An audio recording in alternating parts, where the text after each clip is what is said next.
A Maryland sheriff says he's glad to be part of President Trump's war on the infamously ruthless gang MS-13. The president recently met with several top law enforcement officers from the region, including Frederick County Sheriff Chuck Jenkins. WJZ is live. George Solis with details of their meeting. George. Good evening, Vic. Sheriff Jenkins sitting down with WJZ saying despite a well-known zero tolerance for the gang, MS-13 continues to thrive in the county. The sheriff hopeful that with the president's help they can put a stop to it. Meanwhile, immigrant advocate groups remain skeptical of the sheriff's intentions. A gang with a well-established history of brutal violence here in Maryland is showing no signs of slowing down.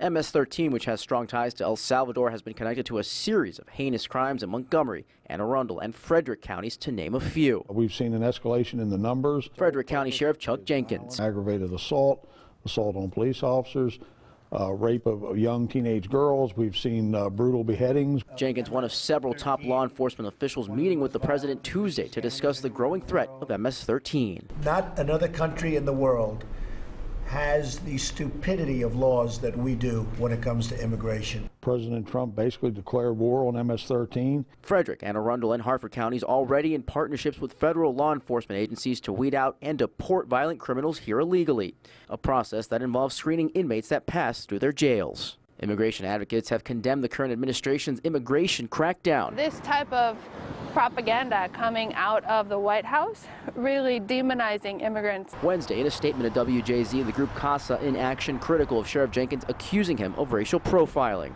Writing in part, his crocodile tears about MS-13 are a cover, and that he's driving the victims of their violence further underground. The sheriff saying here in Frederick County, there's no indication members of the immigrant community are afraid to come forward to police. There are protections in place, and they know this.